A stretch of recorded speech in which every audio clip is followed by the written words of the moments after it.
everybody. It's been a minute. How are you all doing? Welcome in Lottie's Galaxy, Alexis and Conrado. How are you today? Also, if you did get an ad, tell me how long the ad was. I'm trying to get a gauge for how long to keep the starting screen up. Just so people, like, aren't missing anything if they come in at the, ad. And I hope YouTube isn't long. I need to go in and see if I have the same editability that I have for the purple site. Because the purple site, you can change how long the ads are. You can set it to a minimum. I don't want there to be like 80 ads ahead of the stream. That would be very, very annoying. And I don't want that. Ugh. Anyways, good morning from the Philippines. Good morning. How are you? I watched the first 3 episodes of Detective Conan after watching part 1 and part 2 of the crossover with it, Star Detective. Oh, how did you like it? Did it make things less confusing? Did it make things less confusing with Conan? Yesterday was my birthday. I saw so many. Oh my god. Everybody in my personal life is born around this period of time. Like, today is a friend's birthday. And then tomorrow's my birthday and my sister-in-law's birthday. And then the day after is my niece's birthday. So there's a lot of birthdays right now.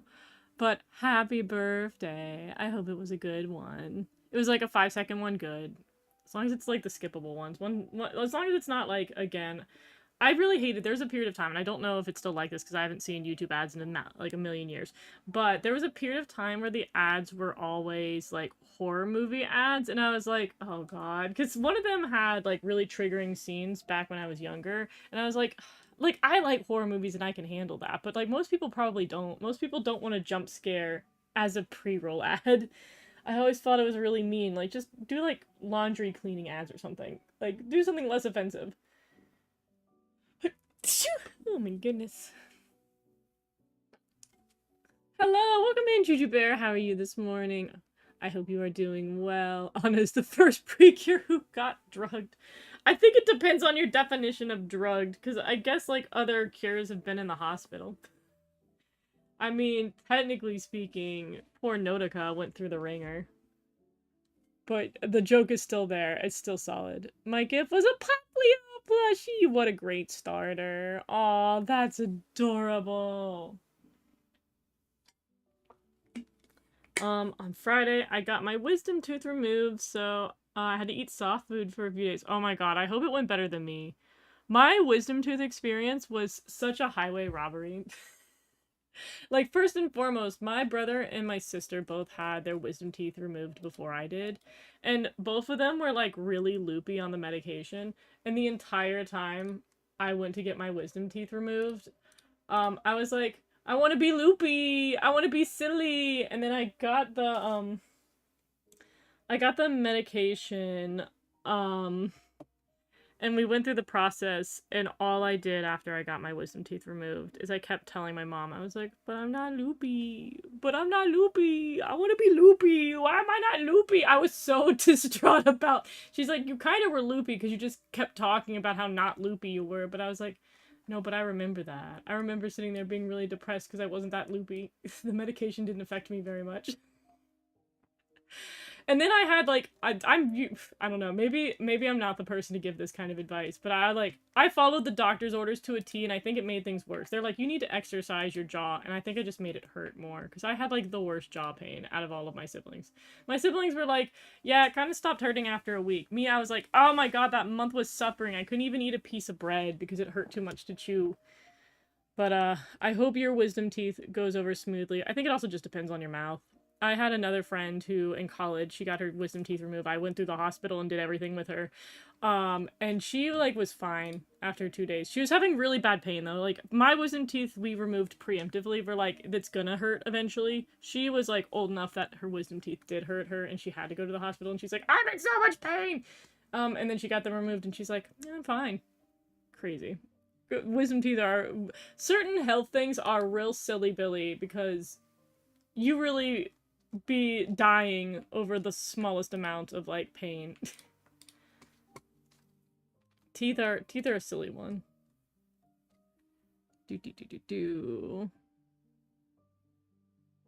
Anna still wonder what's the thing in her hand and mouth. What's the Oh my god. It was a really fun day overall, except about the cake, because the woman who made it had problems to send it now! And we have to go search for it. Not the case of the missing cake. The thing is that she lives in the other part of the city. Oh, dang. I literally totally forgot about cake for my birthday until a friend messaged me and she's like, hey, did you want to, like, get a cake? And I was like, oh, yeah, I kind of forgot, like, I knew my birthday was happening, but I kind of forgot about it. Like, normally I'm very hyped for my birthday. My problem is that, there is so much happening right now in my personal life that I have not had the proper amount of room to sit here and process other things besides the big event that's currently taking place that I will tell you guys about in, like, July, August. But I do have a birthday and I am aging. So, I'm going out. We're gonna have a shorter stream. I'm gonna go out for my birthday, like pre-birthday, since Monday is an awful day to have a birthday. Oh my god, there's so many frames that are just the same. There we go. But I'm gonna go out tonight. We're gonna go to the pool, might do the movies, get dinner, and then tomorrow I have to do work because I'm taking so much work off for the big event that I will be I'll be working on my birthday. I watched K-pop Demon Hunters. Oh, let's go on the day, which was really cool. They gave me laughing gas during it, and everything was funny to me. That's the best way to hit all the jokes. Hit when you're on the laughing gas. Oh my goodness. It was literally the end of the city. Her house was in the woods. Oh my god, you're getting like some witch's cake, man. That, you know what, to be fair, that's the kind of cake that's worth getting for a birthday, is some magical cake. But I'm so sorry that you've had to go through the ringer to get it. Do you want to watch part 2 of the crossover? Yes, I'm going to watch the Conan episode. I will probably do a review for it, and I'm gonna make it like Precure episode 18.5. I just have to figure out when Conan airs. I think it's, for me, Saturday mornings, but I can't say that definitively. I don't remember off the top of my head if that's when Conan airs, because again, I didn't watch the anime, I read the manga, so... I know that people were putting the preview for the Precure episode pretty early on a Saturday, so I assume it either aired Friday night for me or Saturday morning. And then I will figure out how to get the Conan. It's gonna be really weird going back to Conan after not having interacted with that franchise for, God. I didn't want to say it in the review, but I think it's been 10 years. I think it's been a whole 10 years. Mojave, thank you for remaining a member. I appreciate you. Welcome in, welcome in. Hey, Honey Key, welcome in. Tomorrow's Pride Month. I know, it's the best birthday present. I hope you well from that surgery. Yeah, that surgery had my wisdom teeth. That was probably 10 years ago. That also, I probably had my wisdom teeth removed when I was still reading Conan. Oh my god. That's how long ago it was. Time is an illusion. Time isn't real. That's crazy. That's crazy, girl. Niji should bring Arcana Shadow as bodyguard. He got wrecked. I'm surprised that he was able to stand by the end of this episode. Like, he got absolutely annihilated by two of the strongest humans in anime history. Two truly normie people absolutely obliterated that man. The fun part that I haven't tasted it yet. Oh my god, you gotta let me know how this cake is. This magical birthday cake. I'm actually kind of curious what my friends are going to do for my birthday cake, because I have two flavors that I enjoy. And I'm curious if they're going to do the one that is the more socially acceptable flavor of birthday cake, or if they're going to go out and get my favorite. Because I like kind of a denser sponge, like a pound cake that's iced, with just like typical icing and like overt decorations. There's a word for it, the type of cake it is, and I always forget because I want to say like leech cake, but that is definitely not the word. But it's one of those overly like coquette-esque cakes. I love that stuff. But I haven't liked it in recent years because, unfortunately, as I have aged, too much icing is detrimental to me. I used to be able to be like, I can just take a fistful of icing and be fine, but now I cannot. I like have a smidge of icing and I'm like, that's enough sugar for today. I'm getting too old. And I don't like that. I don't like that I can't handle icing the way I used to do it. It's also funny because my mom can tank icing. She's so, like, she loves icing. She loves an eclair. She's like, I want more icing. Don't be sitting there shirking the amount of icing. But I seem to have not inherited her ability to tank sugar. I cannot.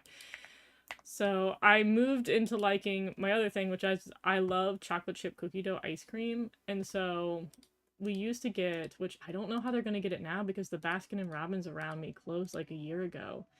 But usually they would get the chocolate chip cookie dough Baskin Robin icing or ice cream cake. But no one likes that but me. Everyone always just eats the cake because they're nice to me. But no one actually likes that cake. They're like, just get the generic cake. And I was like, okay. But it's gonna be interesting. I'll keep you guys posted on which cake I end up getting. If it's going to be, Noblest Tea likes this cake, or if it's gonna be Noblest Tea really likes this cake. And we'll see. But that being said, I come from a family where they all love the pralines cake. Where it's like usually some kind of like vanilla ice cream cake, but they put like essentially what I always considered seashells on the outside of it. It's nuts, but it's like really thin like almond slices or whatever praline is. I don't like nuts. And they would get it and it's just like it's covered in seashells and they taste like seashells. I'm like, this is just crunch. There is no taste in this. It is just full texture experience and I hated it because I was like, I have to get rid of the hard shell to get into the ice cream part of the cake. So I'm like, listen, I may have my weird taste in ice cream cake, but I don't think I'm the worst in my family. I feel like nuts are very divisive. When will Precure with Magical Girl Boy franchise instead of, well, you know, I do. I mean, technically we did have a Magical Boy one when we had Dancing Star last season. Now, you know, now that I think of it, we've been doing multiple seasons with crossovers. I guess because I was like, oh, we had one in Wonderful. But yeah, you and Idol also Babyly had a crossover. I guess they did more than they did with Crayon Shin-chan with the Dancing Star cameo. But I want Dancing Star to have its own anime. I'm gonna be so for real. Otona Dancing Star win. um Sleeping Anna. I know we got Sleeping Anna in this one. I am happier with the way that they ended up handling that whole shindig. Because I was like, like I said in my review, I was like, is Conan just gonna shoot Anna intentionally? Because, like, the previews, like, had him, like, smiling so jollily when he was pretending to be her, and then it was like, oh no, he accidentally hit her, and he was going for Kogoro like he normally does. That makes more sense. I feel less offended by his choices. Okay, there's, like, her earrings, and I don't know if I play a bee earring every time. Also put a green screen. Put a green screen down. Okay.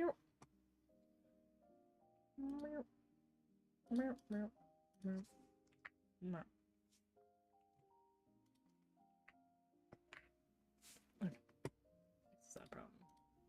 Yeah, I gotta clean out the earring. Do do do do do do do do do.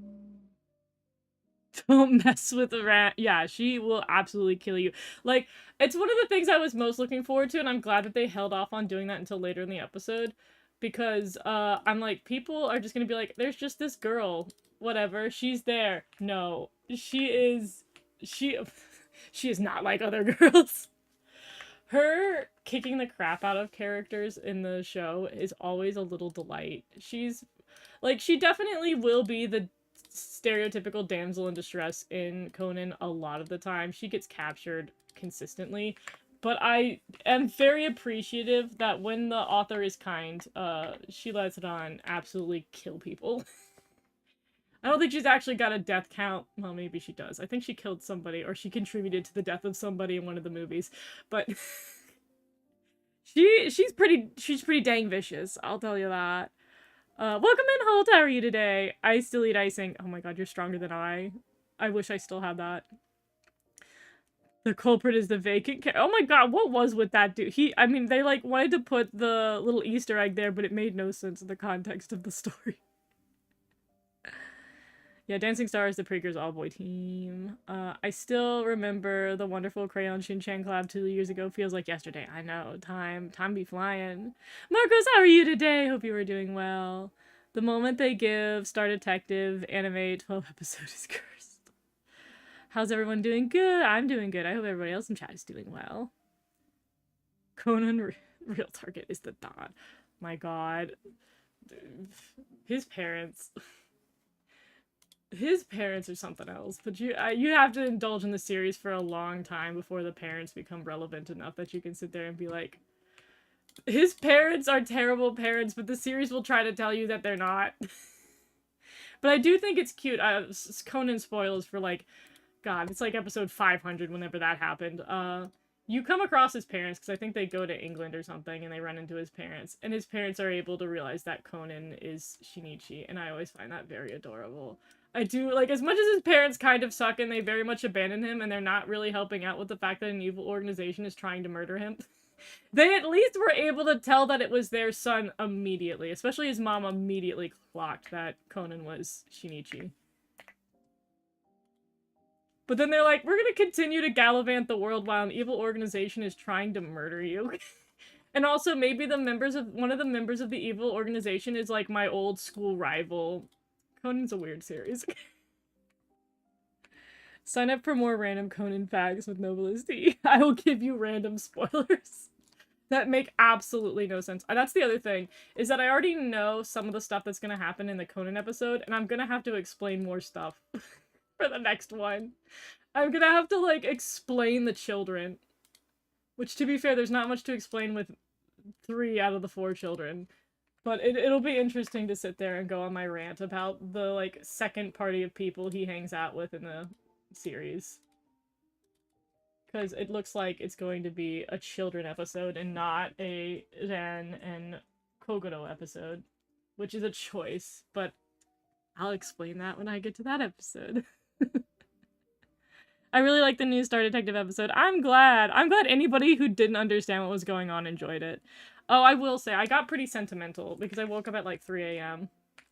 and I was checking the comments on the video, and it really did warm my heart to see people be like, no, I'm glad that you, like, sat there and yapped because I didn't understand anything that was happening. And it was really sweet. I'm glad because I sat there and I'm like, I'm just gonna unload my, like, 20 years of Conan knowledge. And you guys are just gonna have to deal with it. I'm gonna trauma dump my Conan experience on you all. And you guys took it like champs.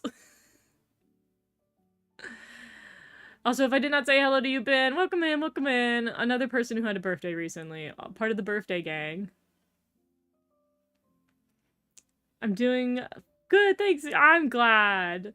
I can't wait any longer for Curie Claire's debut. I feel like I'm gonna like her more than Arcana Shadow. I'm very excited to see what they're gonna do with her. Like, the anticipation is truly building. The professor is more of a father to Shinichi and Conan than his actual job. That's facts. That's absolute facts. Which also I think he is gonna be in the episode. I sat there and had to, like, describe him because I was like, I can't just sit there and like, not fully, like, at least give an age for what who the professor is. But he will be appearing in the next episode. I did see him in the preview, so I'm like, oh, so I can actually show you guys this dude. Otherwise, I think I did a great job of explaining what he looks like. I was like Santa Claus with the professor's jacket on. And they're like, there he is! He's pretty dad. He's very dad to multiple characters in the show. So, we'll actually get to meet good old Hakase. Which is great, because I sat there and I was like, oh man, I'm gonna have to start explaining characters that aren't visually in this episode to explain why Conan has random tech. That makes no sense. Whew. Who's gonna be? I wonder as well. No murder mystery in Star Detective Precure. I think the next one for Conan, they are going a bit off the beaten path, which is not entirely off the beaten path. I think they do thief plot lines, usually when Kaito Kid's relevant. But I think they're doing just a standalone heist episode for the Cure Answer episode, which totally makes sense. Because I'm pretty sure Toei was like, you can borrow our character, but please don't have a murder. Please don't have a murder. which is so valid. Though I'm curious how the magical girl stuff's gonna happen, because if it's just a thief, like, is Cure Answer just gonna beat up a random dude? Like, it'd be really funny if somehow they shoehorned in the Hanita was, like, in it, but, like, that would require a Phantom Thief to show up in the episode and all that. And I'm like, do we really? No, it'd actually be really cool if they had Arcana Shadow steal something. If they actually surprise twist also threw her in the episode, but I doubt they're doing that, because then they would have put Mystique in the episode. But I assume it's going to be a regular schmegular Conan thief. But then Cure Answer is gonna, like, kill him. Like, we don't really have Precure fighting normal schmormal people, which is why I'm very interested to see what they're going to do. Because, it's, you know, when you do think about it, Cure Answer and Star Detective in general is probably one of the more violent series of Precure we've had in the wild. Like, she got a sword for her solo attack. Like, think about it. She can't even use her normal, like, she can't use her normal attack. She can't use her stock footage attack with the loop. And she can't do the normal attack that she did with Mystique, because Mystique's not there. She has to use the sword. That's the only solo attack she's just probably not going to do a stock footage attack. I don't know what she's going to do. Like, what could they actually feasibly have her do? Because she's by herself. And the only by herself attack she has is a sword. She's going to smite somebody. The real murder all along is she's gonna kill the thief. There's like, the show won't start with a murder, but it sure will end with one. That's funny. They must not have any stock footage for her attack. They're just gonna have the stock footage for her, like, I don't think they're gonna do her transformation. I don't think they're gonna do a solo transformation. I think they're just gonna do her speech. Because we already see that they reanimated her speech. So I think that's my prediction, is that we're going to just have her show up, do her speech in the Conan style, and then God only knows what she'll do as Cure Answer. It would have made more sense for her to be Anna, but it's a magical girl show, so of course they're gonna stick a magical girl in there. It'll be even funnier if it was not Anna at all, and they're like, this was Kaito Kid all along pretending to be a magical girl, just to keep the lore in Detective Conan consistent. This is gonna be so interesting. I have no idea what they're going to do. By the way, T, have you seen the... Yes, I've seen all 3 Dancing Star movies. Well, I guess they're movies technically, but they're the stage plays. I own 2 out of the 3 DVDs. That does remind me that I need to find a way to buy the 3rd one. Because I pre-ordered the first 2 through a friend who was living in Japan, but she no longer live in Japan, so me gotta figure out how to get hand on 3rd DVD. Because I think the sales already went up. Not making things easy for myself. But yeah. Favorite Cure in the season so far? I think it's a pretty strong tie between Answer and Arcana Shadow. But I also think, like, anything's possible. Like, design-wise, Arcana Shadow easily, for me, has the prettiest design. Oh, nope, I moved that. I don't know why I moved that. Ugh, habit. But I think Arcana Shadow has the prettiest design. Personality-wise, I'm stuck between Luluka and Anna. I think I like both of them a lot. But Eclair could steal the show. I mean, she's blue. And you know I got a soft spot for my blue girls. So, absolutely could fall in love with Eclair. And be like, oh, her personality's 10 out of 10. I saw one episode of Detective Conan spin-off anime a few years ago. He's been in surprisingly a lot of things. Because I know he was in Inuyasha. I'm trying to remember the other one. Somebody had posted, like, a couple of the collabs that he had done in the past. Before Precure. He was in a couple. There have been a bunch of really random ones. Which I had just imagined a lot of these collabs just happened because a lot of people working on these anime, very similar to me, grew up with Detective Conan. They're like, it'd be pretty cool if, you know, maybe Detective Conan had a crossover with my show. I think a lot of people have that scenario.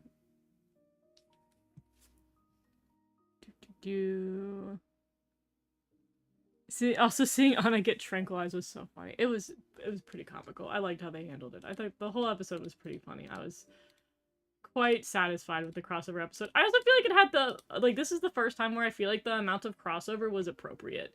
Because that's the one thing about all these, like, crossover episodes, is either they do way too much or they do way too little. Like,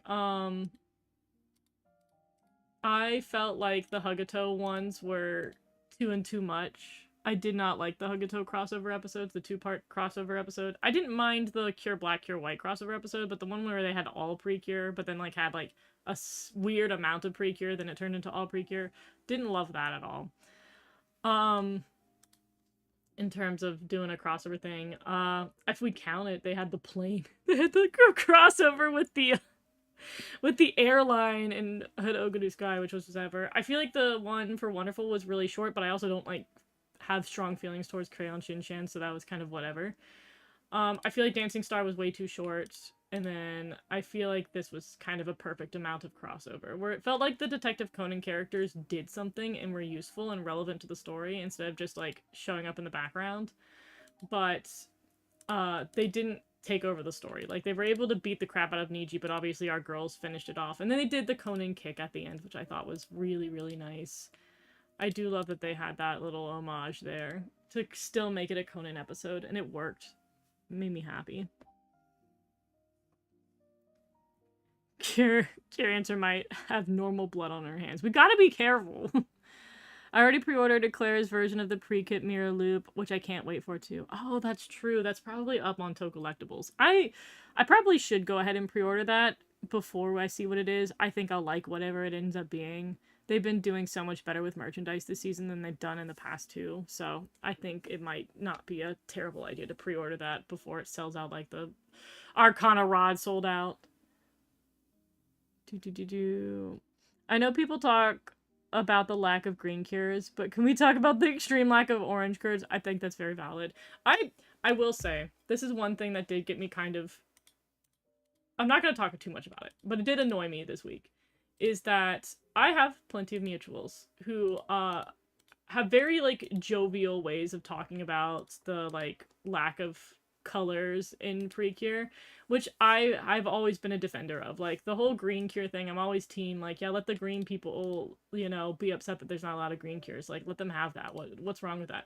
But now, since it's been a trend, I guess, for the past few seasons that we haven't had a yellow cure, I had a couple of my friends reply to one of the posts of, like, why wasn't you and Idol, like, what could have made you and Idol better? And they were like, yellow cures! I thought that was funny! I thought that was a good joke. It was fine. But then I saw someone get really upset about it.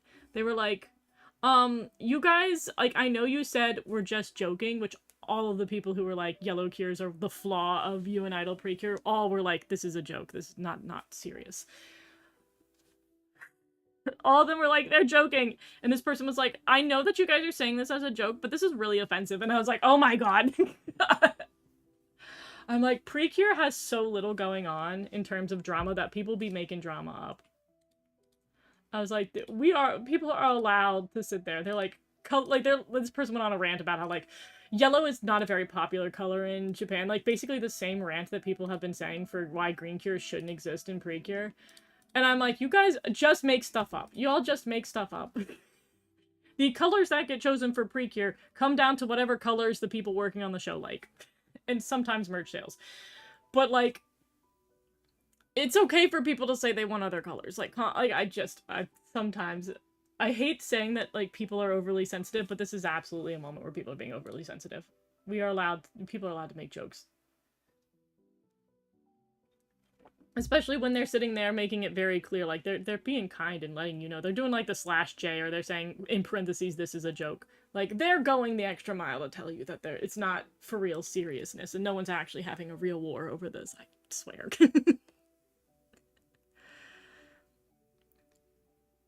My favorite this season is Answer. Last week's episode made her my favorite. I think she's a really easy character to understand, and I love how they're using her with Luluka stuff. Yeah, I think her dynamic with Luluka is very, very sweet. I like how much she's trying to be like, I don't think Luluka's evil. She's immediately like, I don't think this girl evil. I'm really liking Leader Cures a lot the past 3 years. Ah, that's good.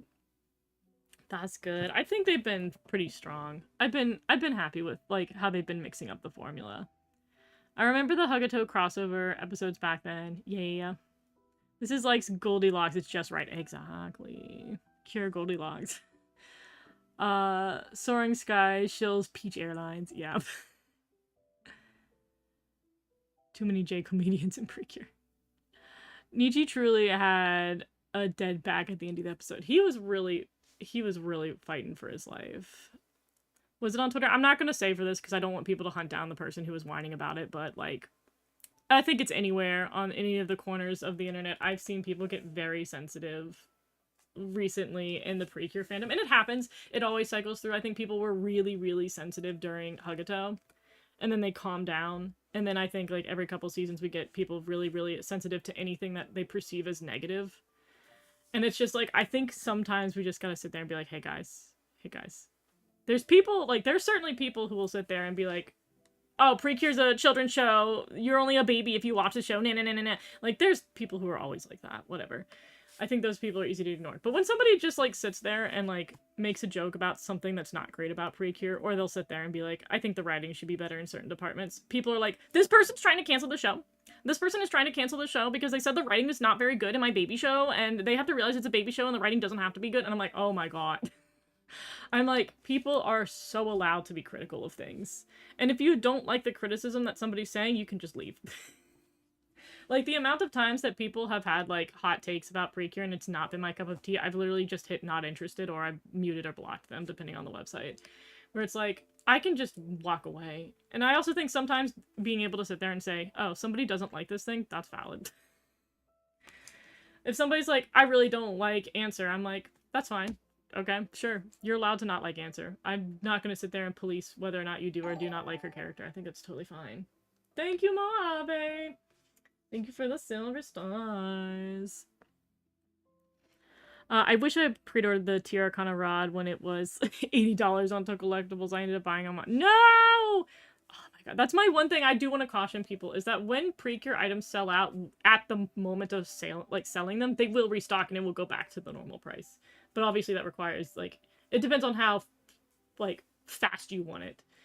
But yeah, I'm like, no, resist buying the upscaled market, I promise you. Like, I think the other day I was on Amazon JP and they were still selling merch from Star Twinkle at retail price.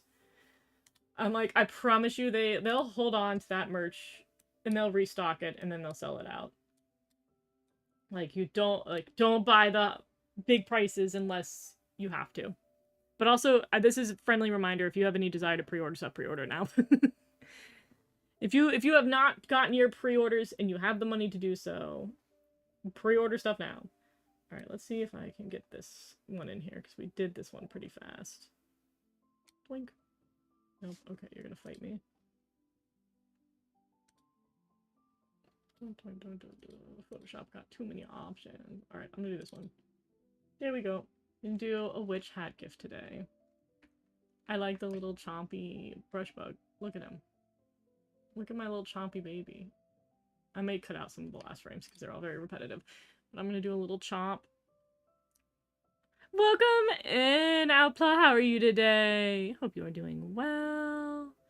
Orange got a tomboy, a chicken boy to represent them. I would love to see them mix that up for our next orange one. I do wonder if we'll get them less boyish. I'd love to see a feminine orange character, but then again, I also sit here and I'm like, I could have just said that my queen, Cure Soleil, was orange. Because she's more orange than she's yellow, but whatever, that's me. It's good that we're getting more black cures in recent years. I love that. Oh, that does remind me. I had, like, one thing I think would be really cool for them to pull in this show specifically is in one of the last few episodes, I think they should have a young Honoka and Nagisa show up in the background, because this is taking place before 2004 when the series started.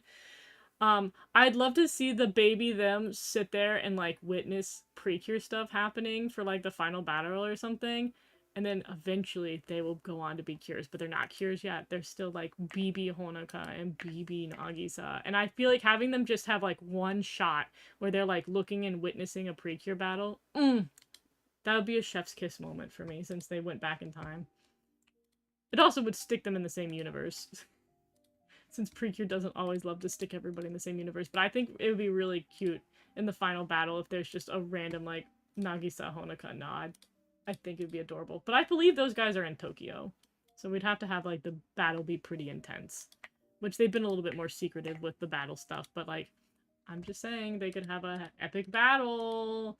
And Nagisa and Honoka witness it, and I think that'd be cool. They're not gonna do that, but like, let me just put that out there.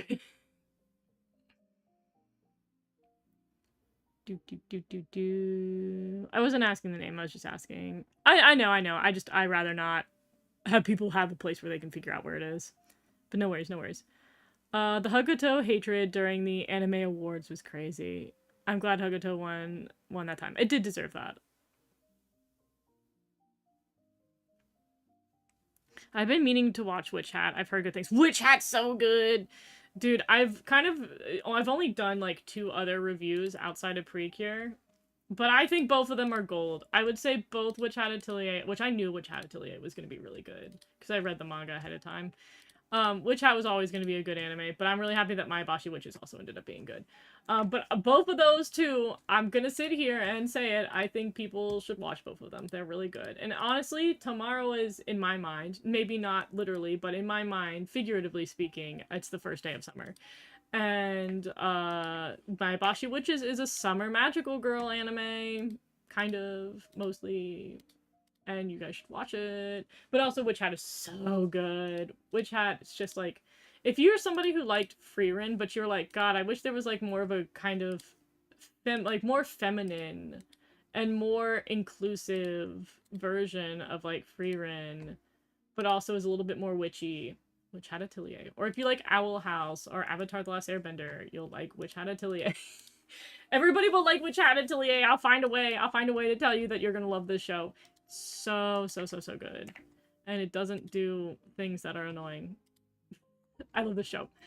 I love this show. I love this manga. This is another one that like I've been reading it for so many years, and I was always so nervous if it got an anime, because I was like, this deserves an anime, but it has to have like the best quality animation in the universe because the original art is so insanely good that I was like, if some B-tier studio gets it, it's gonna be awful. And I cannot tell you the gift I have been given with Studio Bugs picking this up and putting in the unmitigated amount of love behind this series and how much effort they put into it.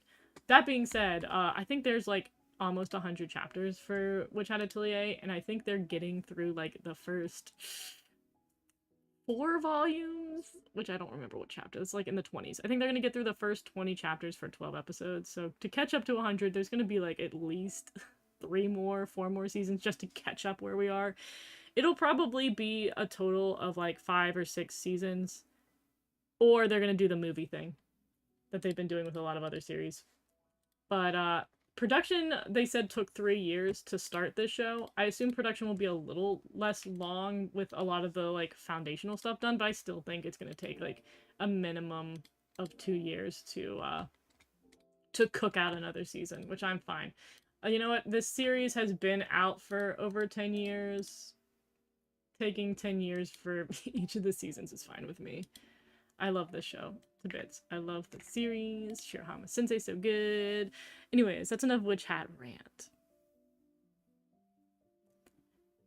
I definitely would recommend Witch Hat. Yeah! Yeah, let's go! Let me make sure I got the context for this. Which is why I'm pre-ordering Eclair Talking Shushutan plush before it comes out. So valid! That thing's gonna sell out.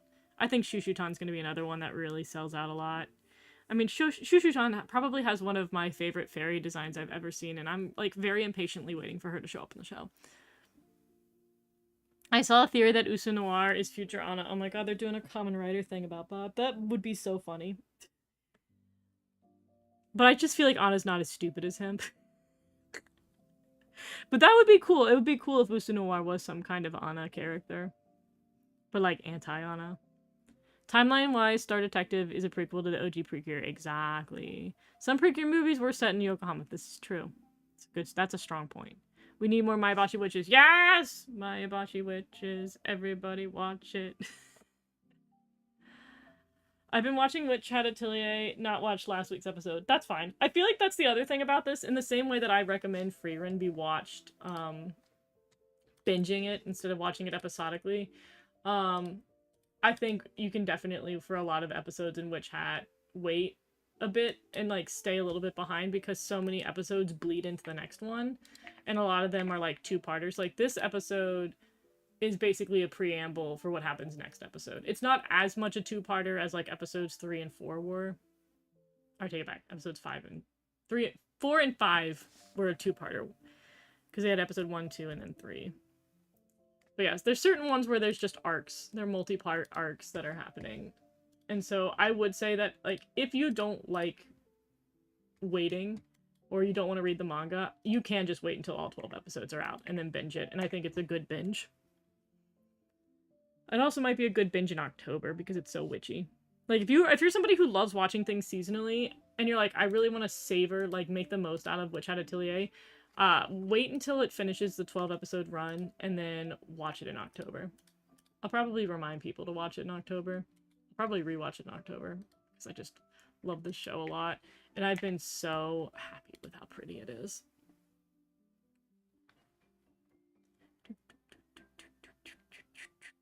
Okay, how have they not created a contraption that would help with Tarta's thing, like glasses that can make him see? Would radar be how he can? So they actually will go into that kind of next episode. Like, in fact, that is precisely what the next episode is going to delve into. And it's one of the main points of contention in the franchise, which is why they don't do more medical magic of any kind, which glasses would fall under that category. To be fair, you'd think glasses would not fall into medical magic, but it's one of the whole moral conundrums of the series. So stay tuned for next episode and they'll explain what's up with Tarta. Or they'll explain why they don't do anything with Tarta. The Hagato Precure All-Stars cross episode, two-parter, should have just been Cure Black, Cure White part 1 and part 2, Shiny Luminous in the fight, and have the rest of the movie. Yeah, I think that, like, that's the other problem with it, is that because it happened in the anime, the budget is significantly smaller and the movie was just significantly better. And so you have this, it was weird. It was weird that they took all, like, these different stock footage from all the different shows. They took all their, like, good animation fight scenes and overlaid it on the scene, and then couldn't have any of the music or sound effects because it's for that show and it would be too much of a pain to license it. But they can do that for a movie because they have the money and time.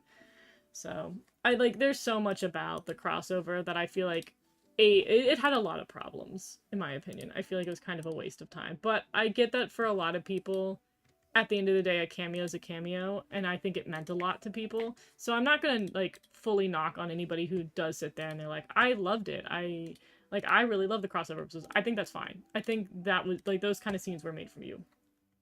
I think there was just some issues with how it was produced.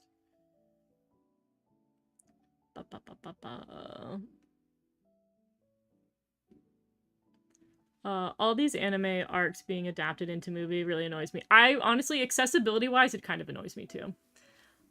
Because one, I think Crunchyroll's getting better about it, but before, like you see with Precure, Crunchyroll never licensed the movies for that, because licensing the movies is such a different beast than licensing a TV show. And so, it's the reason why we don't have any of the All-Star movies on Crunchyroll. Would love them at some point, but, like, it's very hard.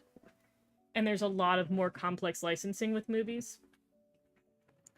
And so, my, like, problem with that, and it's why they have to sit there and turn, like, TV show into movie, movie into TV show, is because it becomes significantly less accessible. Because they'll sit there and be like, oh, this is great promotion for... in Japan for our show because, like, we'll make so much more money. People are getting tickets to go see it rather than just watching it with commercials. And it's great for making money, but they're so bad about not having it not be exclusive to Japan. Because it will go on Japan streaming services, no problem. But then they're like, international movie rights? We don't like you guys having that. We're Japan and we're weird about sharing things. Even if people want to pay for it, so... The movies are, like, I mean, fortunately, I haven't had too many franchises that have had the movie scenario. Like, I'm not super into, what's it called? I'm not into Demon Slayers or anything, so I don't know how hard it is to watch that show normally. I had to deal with that with Madoka. Madoka, it's kind of a pain to sit there and watch the 12 episodes and then be like, oh yeah, you have to watch Rebellion. But at least the movie is coming to the US for, the 4th one. But there's plenty of countries that are not getting the 4th movie.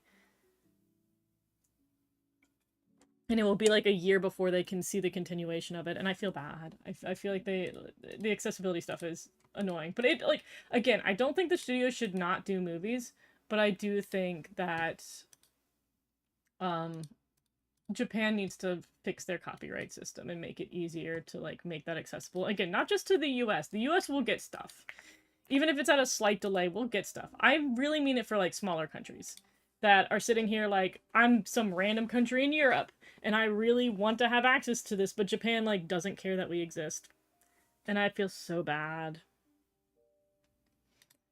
Cause you're like, you'll have to sit there and like try to buy the DVD and then it's not gonna be subtitled in your language and you might have to 7Cs it and it's like, you shouldn't have to do that. You should just have it show up on a normal streaming site and it should just be subbed. And you shouldn't have to wait 10,000 years either, but it's a whole complicated process, so it is what it is. I think either that or people need to get okay with spoilers online, but they're not going to do that. Alright, let me catch up. I feel bad I have not kept up with the chat. The world needs to bring back episodic series, in its style of episodes.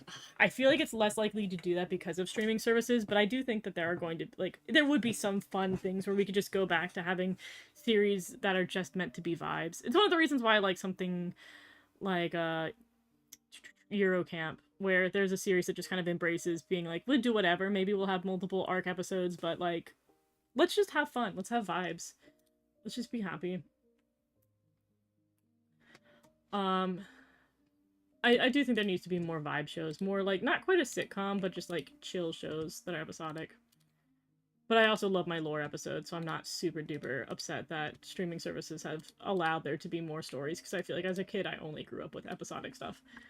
But I see the need for both. Honestly, I'm probably gonna start reading the manga and the kitchen one after the season I Need More. Yes! Yes, I need to buy the kitchen ones, and I need to buy the grimoire, but I'm spending money on other things right now. I'm mad because I'm like, I really should buy the grimoires now, because they're probably going to sell out. Especially with how much Witch Hat is blowing up at this moment, I really need to buy the grimoires, but they're very pricey. And I'm like, but I have to spend money on other things. There's things I really have to spend money on that are not merchandise. But at the same time, I'm not going to be able to get it later. Ugh. The conundrum. To be fair, I do have all the manga right now, so it's not going to be the end of the world if I don't have it. And I did splurge this week when I shouldn't have. You know, it's my birthday tomorrow. I'm allowed to splurge. I did buy the Copic markers. I got the Witch Hat Copic markers because I have a collection of Copic markers, and I'm like, fine. That does mean I'm going to get an extra volume of Volume 1. Maybe I'll give that away at the end of my Witch Hat review. I'll just give away the first volume of the manga to somebody. Though I do wonder, because that, when you buy the Copic set, the limited Copic set, you do have a chance that one could be signed by Shirahama Sensei, which would be very cool if I got that. I highly doubt it. But yeah, I will probably give away the first volume of the manga. I think that's a good idea for the end of my Witch Hat review. But then I have to come up how to gamify it. I gotta figure out... I'll do some witch lore. Everybody study up on your witch lore. You can win a Witch Hat Atelier Volume 1.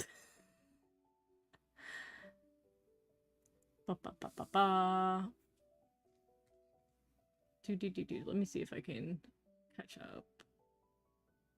We need more children anime get licensed. Agreed. I think they need to find a good means to make it accessible for children as well. Because, like, Crunchyroll's great and all, but, like, they've really got to make things like Precure free with ads for non-member holders so that children can have access to it. It's like, I think that's how I watched Love Live when I was younger. Is Love Live, like, man, they would not let Love Live exist anywhere. Except for on Crunchyroll with ads. So I watched all of the first season of Love Live on Crunchyroll back in the day. Right when Crunchyroll stopped being a pirating site.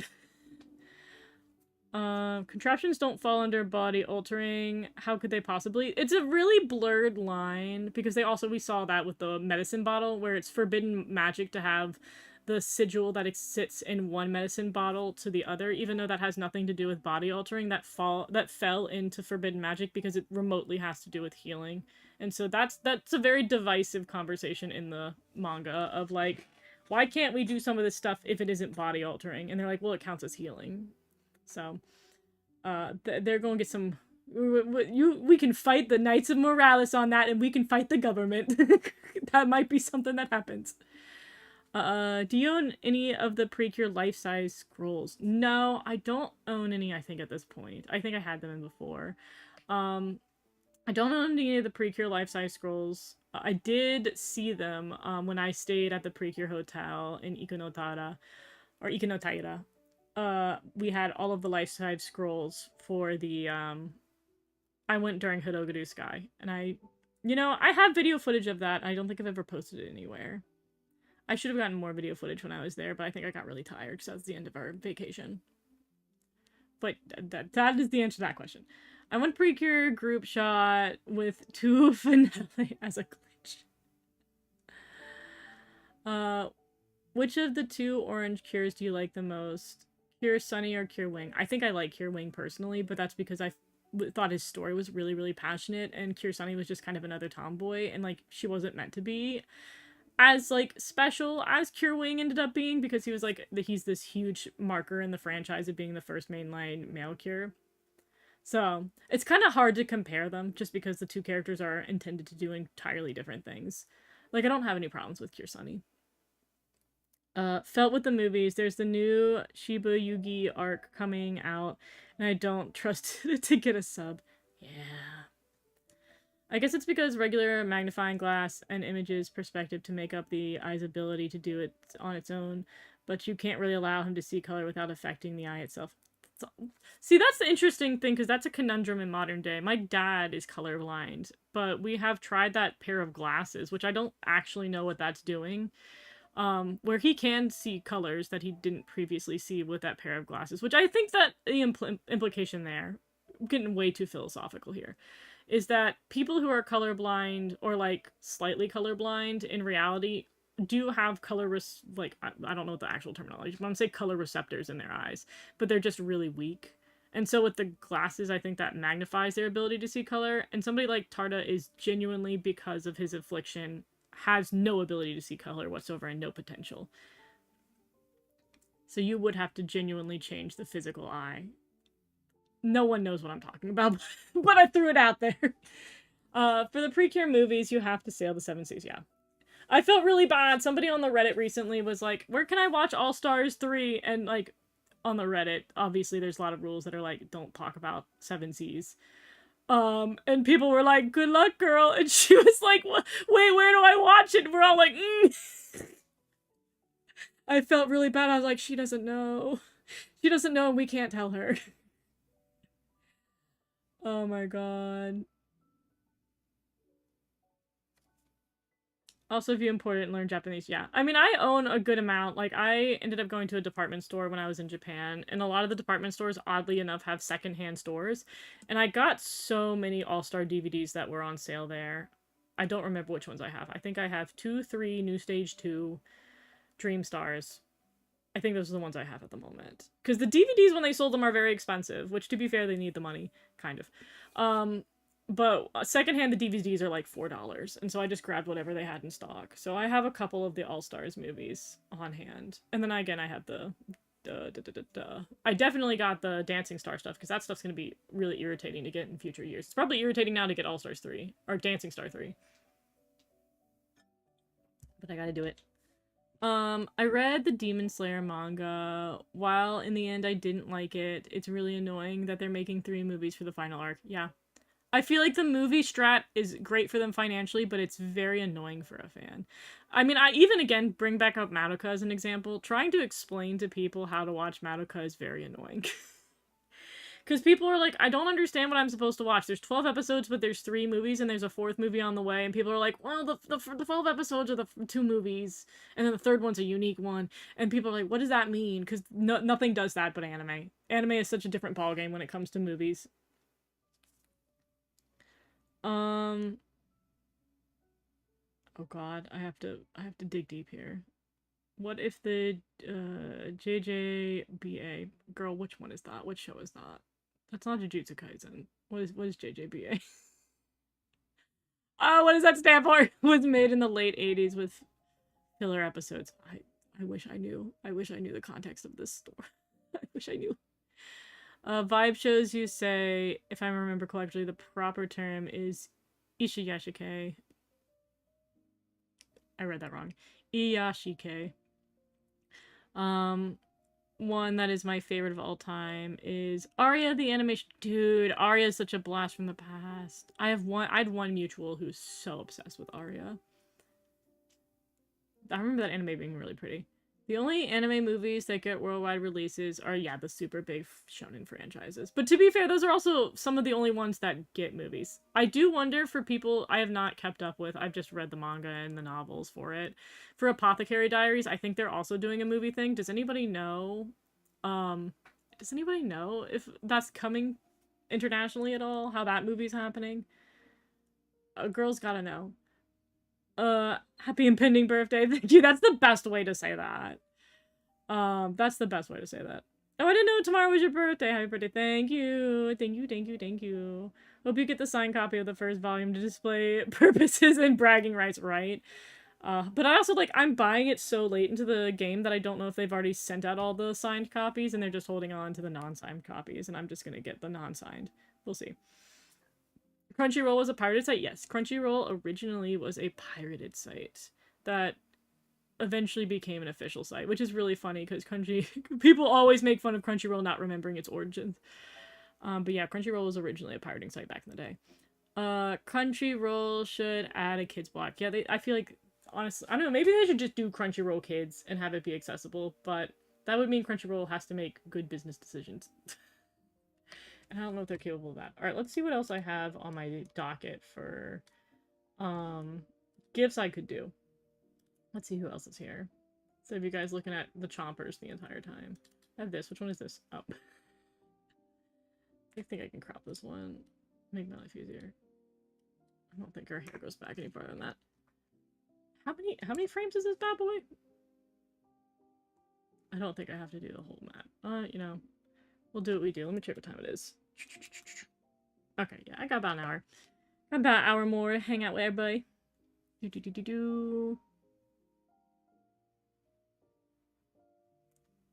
What was the first 6 Ranger in Precure? I guess technically Shiny Lumious, but like, that's a very loaded question.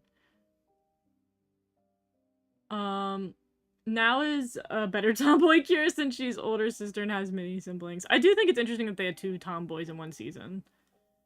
Or they make them radar glasses. Radar glasses would be pretty cool. I wish G-Kids license a premium. I've only recently heard about G-Kids. That reminds me, for people who do live in America, I'm so sorry everybody else, they are doing theatrical releases of the Utena movie, Adolescence of Utena, which, okay, we won't be doing this gift today. It's doing whatever the heck this is again. I think it's because I cropped it, and it didn't like that I cropped it. Did I delete the pixels when I cropped it? No, I didn't. Let me delete the pixels. Maybe this is why that kept glitching. Alright, you gonna behave? Are you gonna behave? Are we gonna have a problem? We're gonna have a problem. Okay, that was the problem. That means I can do the other gift that I didn't do last time. It's because I didn't delete the pixels. Anyways. But yeah, Utena is in theaters. I highly, highly recommend. It's probably, surprisingly enough, they're in very, as someone who lives in a very remote area, it's probably in a theater near you. You should go watch the Utena movie. Obviously, if you have never engaged with the Utena, property ever before, please check the trigger warnings because it does have a lot of triggering stuff that occurs in that franchise. But if you can, I highly recommend supporting it. Support our Girly Pop Magical Girl series hitting the theaters near a theater near you if you live in America. Look up. I do have the link for it. I can pull it a little bit later in stream, and then you can check if it's in a theater near you. Just put in your little zippy code and then find out.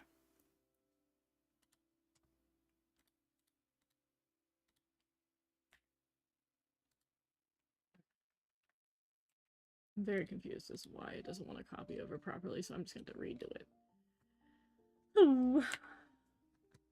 Anyways, back to catching up on chat.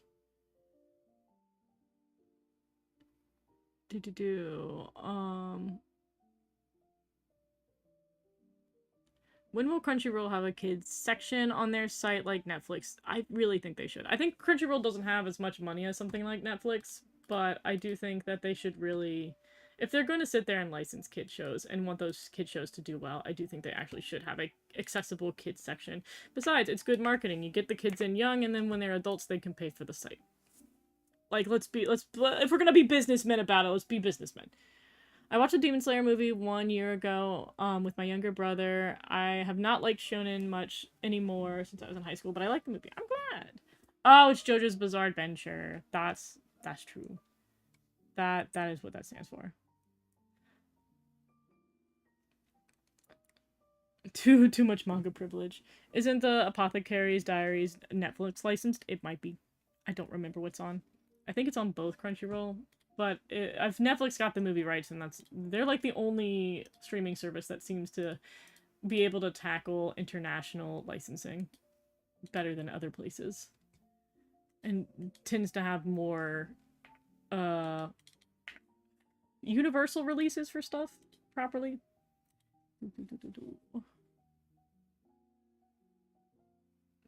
Rip Uta's wallet. I know, her poor little wallet. I should probably make that a GIF or make that a sticker as well, because that was a rather funny scene. Alright.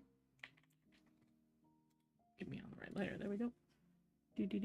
Do brush buddies have 2 teeth and nothing else? I mean, they are worm-like. Isn't it? What do worms have? Some worms have... Well, no, worms have the circle teeth. I think it depends on the worm. Maybe they like squirrels. I don't know. You know what? I have not thought too hard about the brush buddy teeth anatomy. You bring up a good point.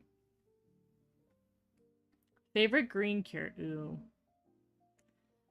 If we're gonna count, probably Felice. Happy birthday. Thank you, Mojave. I think the brush buddies... Yeah, beavers. That's a better one.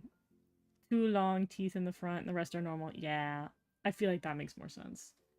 I don't know why I was sitting here thinking worms have 1 teeth. It's those dang worms and those dang apples when I grew up as a kid. They were always drawing them with, like, just 2 front teeth.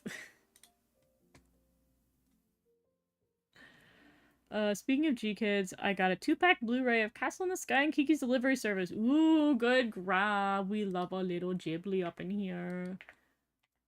We love our little Ghibli. I want to see the Utena films, but spots haven't opened up near me. No! We must fight. I will say, I have learned after the Amazing Digital Circus had their campaign, as well as Iron Lung, I have learned to just straight up cold email my local theaters and be like, you have movie, please? You do movie here, please? One is very responsive, and they're like, hell yeah, we'll do any movie. Sure, sign us up. And then the nicer theater that has dinner was like, no. But I'll shoot my shot every time. I'll be like, you do movie here? Me want meal. That being said, I'm surprised that the one theater refused to add the Amazing Digital Circus, because I looked back because I couldn't remember if I booked tickets for that movie, and all the seats are sold out for all of the showings in my area for at least day 1. I was like, you guys are missing out on money. You're missing out on money. Ba, ba, ba, ba, ba. Hidogoru Sky Precure, which person did you think was the final villain? Spearhead. Easy peasy. Remember when a Mexican theater had Mariachi Band play the Toy Story soundtrack during the Demon Slayer? I don't know that happened, but that's so funny. That's so funny. Crunchyroll should learn from Netflix. Crunchyroll should learn from Netflix. Facts. If Crunchyroll ever had a kid section, I would love for them to license more obscure magical girl shows like Jewel Pet. Jewel Pet would be good. I would love if they got on the Korean stuff. To be fair though, I think some of the Korean stuff is technically speaking licensed to a degree with Netflix, but they put them on YouTube, which, you know, I guess the YouTube accessibility is nice for Catch Teeny Ping and why am I blanking? Catch Teeny Ping, and who am I thinking of? Rainbow Bubble Gem. But I would love it if Rainbow Bubble Gem and stuff like that was on, like, Crunchyroll. But I guess since they already put it up on YouTube, it's whatever. But Rainbow Bubble Gym season 2 with voice acting in English when me want to finally understand what happened in that season because I watched all of it, but girl, I don't know enough Korean to have any clue what happened. I was like, whomst? Who are you? Why? What? Whom? Huh? Hopefully that will have its English dub made. Hopefully I have enough money to make an English dub for it. I hope the YouTube's making enough money. Do you reckon Utena do you recommend Utena for people who watch Go Princess? So that's the interesting thing. There are a lot of visual things that happen that are similar from Go Princess to Utena. I think some of the staff who worked on Go Princess had worked on Utena. I My thing with that at this point in time is I had one negative experience where somebody compared Utena and Go Princess and basically trashed on Go Princess because it had so much Utena inspiration and it does something entirely different than what Utena is doing. Um that I'm like, the shows are a little too different. They're very much doing different things despite having similar like commentary on gender roles. But they're trying so hard to do two very different things. I would say, like, if you're a Magical Girl fan, watching Lieutenant and Go Princess are great series, but I don't think that, personally, they're worth comparing. I think it's kind of weird that you're gonna let one of the other series, like, they're just too different to sit there and be like, Go Princess is terrible because it's not Utena, or Utena's terrible because it's not Go Princess. And I was like, they both are accomplishing such severely different things. And they have two very big generational gaps on gender. That I was like, I don't know. But that's me having kind of a soured experience with that. And you can just ignore me and my trauma. um Not just Magical Girls, but also idol franchises like Aikatsu. Yeah, I feel like that would do really well on a Crunchyroll app. What movie I'm late? Oh god, which movie were we talking about? Which movie were we?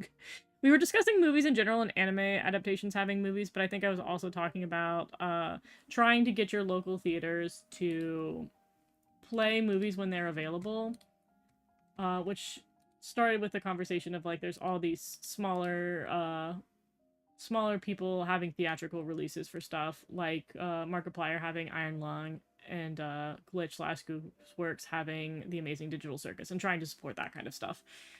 Instead of like, I feel like movies have gotten like, it's moved to the point where we don't have any kitschy movies anymore. We only have like high octane, high budget stuff, and then people barely go to the movies. And I feel like bringing movies back to being like, we can have movies that are like not always just a Marvel superhero movie. We can do something else in the movie theaters, or a horror movie. As much as I love horror movies, they don't have to be A-list budget with B-list trash horror movie or a Marvel movie.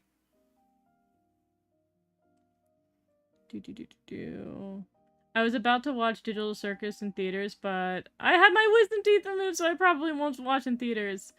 Oh man, I feel like you would be able to, as long as you're like not too loopy, it shouldn't be a problem. You should be able to watch it in theaters. Hell, just sneak in some ice bags if your teeth hurt. You should be able to have the experience, but hopefully, I mean, unless you're doing the appointment on the same day, then that's a problem. But hopefully you'll heal up. Korean Magical Girls are distributed by YouTube accounts. Yeah, most of them are. Utena message is very different than Go Princess. Exactly. I feel like they're borderline opposite messages, but that doesn't mean they necessarily contradict each other. Utena is a series where, because of the trauma that she experienced, Utena like rejects modern gender roles, whereas Go Princess really embraces the idea of like finding modernity in the traditional sense of a little girl wants to become a princess, because technically speaking they even have an episode that straight up addresses this, which is like the idea of a princess is you marry a man who's a prince, and that's basically all it takes to be a princess on paper. But they tried to modernize the idea of a princess being like a princess has all these different values, and they go that direction. And so the idea of being a princess in that series is somebody who works really hard, somebody who earns her efforts, and then is able to be very, again, like, was it smart, beautiful, and kind? and working on those things structurally. Do. A black actress for Cure Black. Would be cute. I haven't watched Utena, but it is more about sexuality and societal roles, while Princess is just, it's fine to dream and what exactly. That pretty much perfectly sums it up. Is just Utena is a series that wants to critique the system. And then Go Princess is about finding magic in the system and making it inspirational. And I don't feel like it's fair to like sit there and have these two queens fight each other.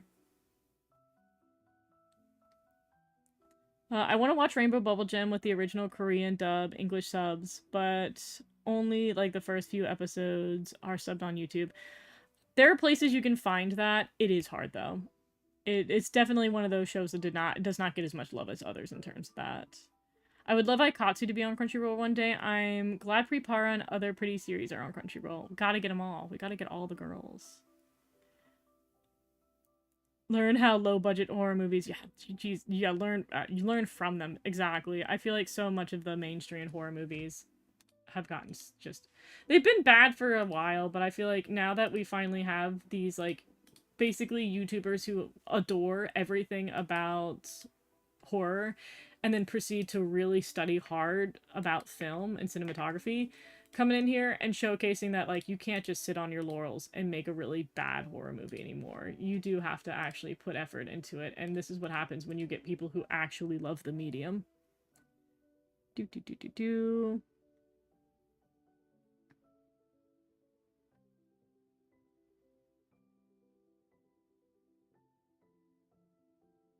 you're talking about Magical Girl Mel, I am not. That is not who I'm referring to. Do Puridun and Cure Zakyun seem like two completely different characters despite being one and the same? Or are we at the point where it's easy to believe that they're same ones?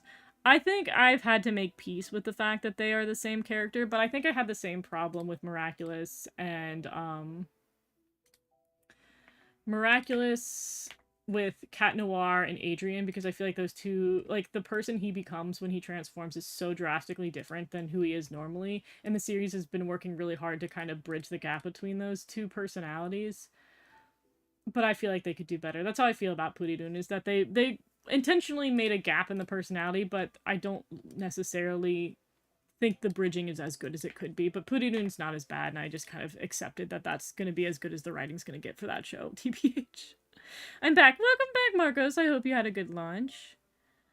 When I got my wisdom teeth taken out last year, my dentist told me to put some peas, the frozen peas, in a plastic bag or like a sock, put it in the freezer, and put it on your cheeks. Yeah. It helped a lot. The go-to method. Sakura Cardcaptors movie 2. Did you see the scene where Sakura becomes furious after seeing Sharon? Yeah, I remember that. The Sakura movies, I think, make more sense. I guess Sakura is another series where they did have a movie bridging between the seasons, but I feel like because it's so old, it was already accessible by the time I got around to watching it. I feel like back then, though, anime movies were more, they made more sense. I feel like that, like, the Sakura movie was where they thought they were going to conclude the series, and then the clear card happened.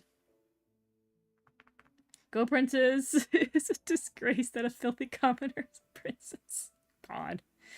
Favorite Korean magical girl, boy show, movie, book. I am a huge Rainbow Bubble Gem fan. I genuinely started the series and thought it was kind of stereotypical, another Little Mermaid kind of series. But God, did it by the end of season 1 really pull me in. I'm a huge Rainbow Bubble Gem fan. Some Crunchyroll English dubs are pretty good, just like the Phantom. Yeah, I think the Crunchyroll dubs are fine. I really love the dub. I've been listening to the dub for Witch Hat Atelier. I'm very happy with the dub, and then listening to the staff talk about the decisions that they made for the dub have made me really happy. I genuinely think, and I think I'm a little biased too, because I know personally people in the voice acting industry now, which I didn't do when I was younger, but I do think, and from what I've talked about with people who work in the industry, there's a lot more effort being put in there, and the bar is higher than it used to be. And I've really I think they work really hard.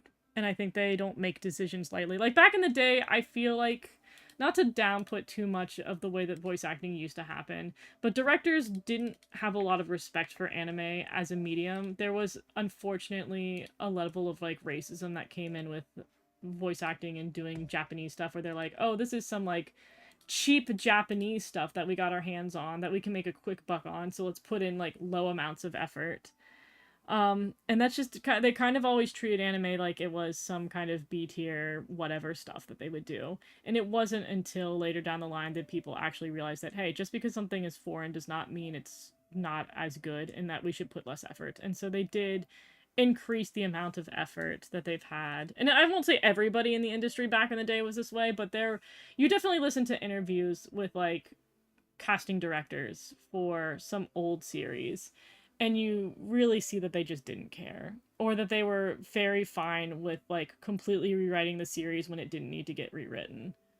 I think, again, the most recent example of that was Glitter Force, where if you do look at some of the decisions that they made, you're like, these people are not respecting the original as much as they could be. And they're getting a little too excited to change things that they shouldn't be changing. But I feel like we're leaving that era behind, and people are respecting that, like, hey, this foreign piece is also made by human beings, and that we can treat it equally and sit there and give it care, because this is somebody's child, this is somebody's fictional piece, and we can treat it well. And I'm glad that that is happening.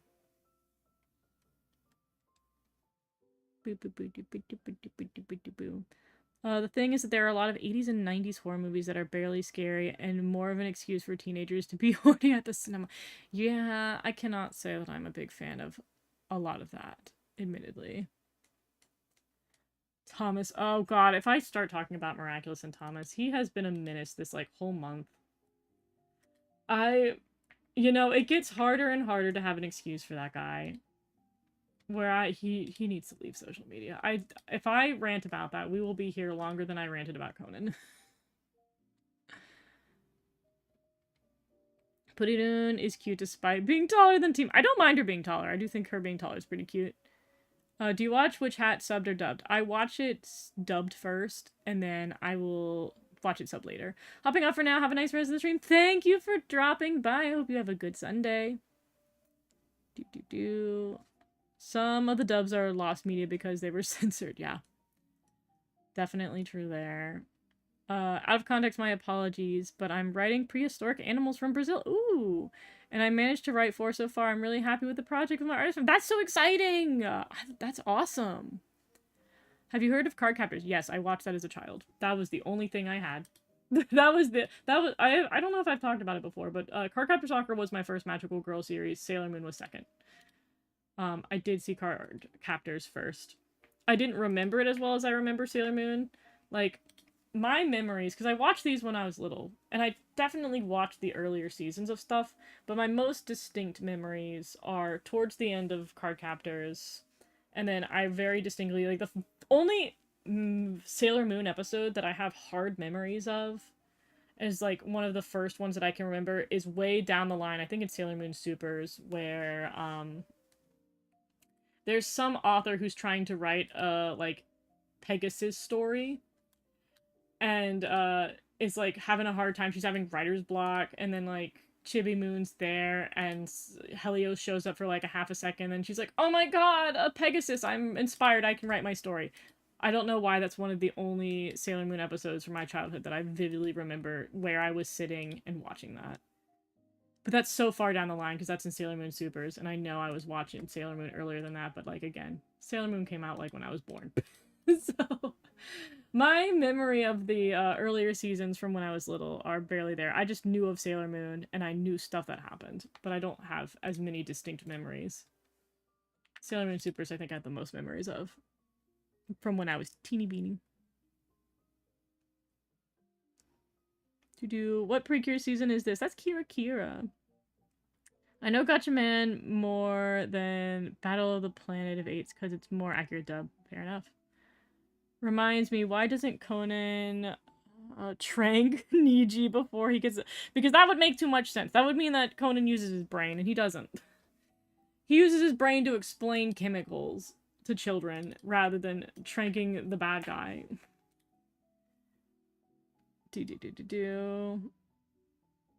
What? I can't be unlucky. I'm good at lucky. God. Deke only dubs 2 Sailor Moon and Knights of Zodiac. Yeah.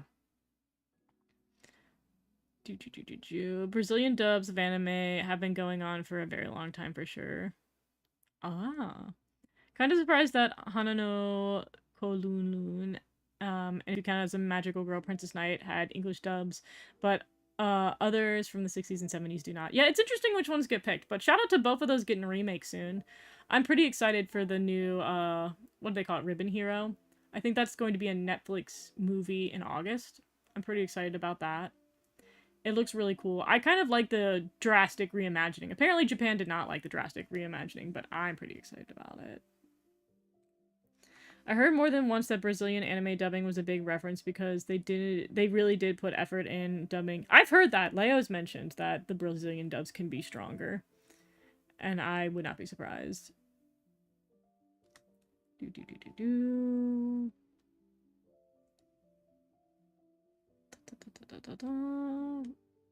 Have you seen the Smurf movies from 2025? I have not.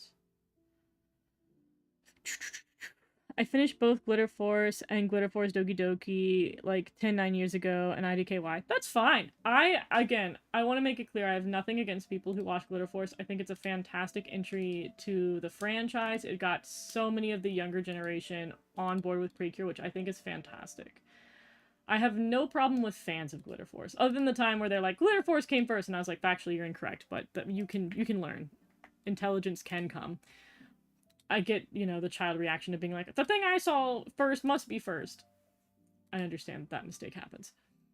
I don't have a problem with fans. I have a problem with the people who worked on it. And I have, she lucky I don't remember which one she is. One of the voice actresses, severely defended Glitter Force and a lot of the changes that they made for Glitter Force. And, it's totally okay that we, cut out everything Japanese in this series. It was a... what's it called? It's a 4Kids dub. And I was like, girl, don't talk.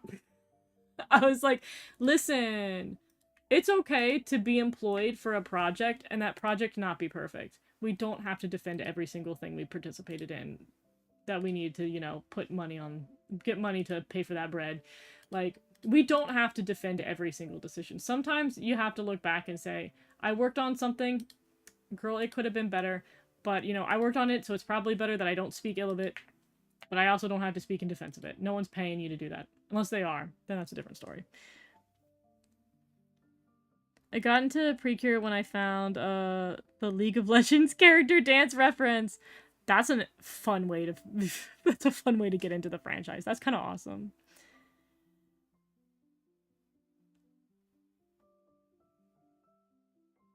Deke is more known for the Canadian French cartoons. Oh my god, Inspector Gadget and Madeline are such throwbacks. It's been so long since I'd seen those series.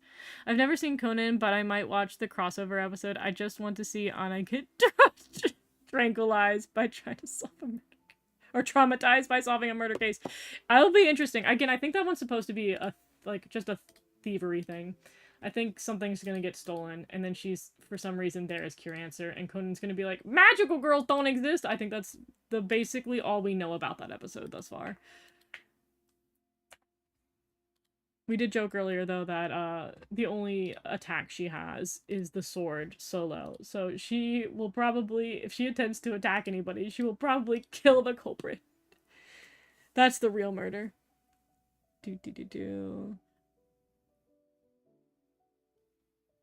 Hasbro is the reason why Toei killed the Sentai series for Project Red. Yeah.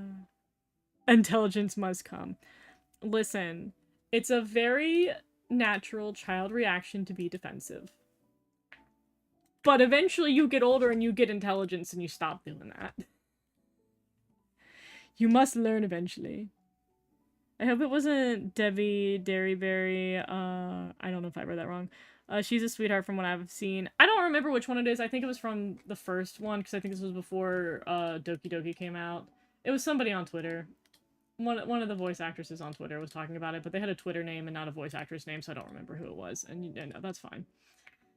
Again, it's better I don't remember who it is because I'm sure they've grown as a person. And this is not something worth canceling them over. How would you design a robot magical girl? That's tough because I'm not a super... Like, I enjoy mech series and stuff like that. I'm not somebody who's good at designing mechs. I feel like you gotta be born with the mech gene. I've got friends, though, who are really into, like, the mechy, high-tech series, and they could probably design really good. Probably get Ross O'Donovan to do something like that. He'd probably come up with a good techie magical girl.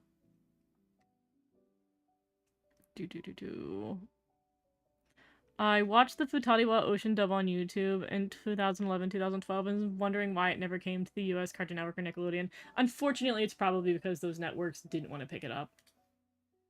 It's one of those things where they just didn't feel like it was worth the money. Because they had that problem with Miraculous. Miraculous, for the longest time, nobody in the US would pick it up. It was on Disney like every other country, but Disney America didn't want it because they thought that, like, you know, Disney had this whole thing where they went through a phase, which I think they're still kind of in, where they're like, boys don't like seeing supergirls. They don't like seeing superhero girls. We won't do superhero girls unless it's like an unapologetically girly pop show.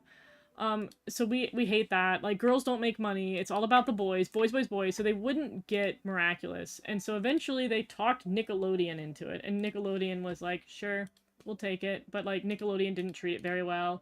And then I guess the license expired because then Disney was like, actually, Miraculous looks like it's kind of profitable. We'll take Miraculous now for Disney US. And then I guess it was able to leave, Nickelodeon somehow. Nickelodeon clearly didn't fight for it. Or either that or Disney offered a lot more money. But I feel like it must suck growing up as a Miraculous fan who watched it on cable and not like me who watch it on the internet. Because God, seeing, like, I don't remember when I grew up having shows switch networks. Like, usually if I watch something on Disney, I assume Disney made it. I didn't understand as a child as a concept that there's smaller studios that they license TV shows from. I think I kind of started to pick it up that happened with, what's it called? With Cartoon Network. I think Cartoon Network made it more obvious that they license stuff, because, like, they'd always be like, this is the anime section, and you know the anime's coming from Japan and not getting made in America. But, God, having Miraculous switch networks must have been really annoying for a lot of kids. And very confusing.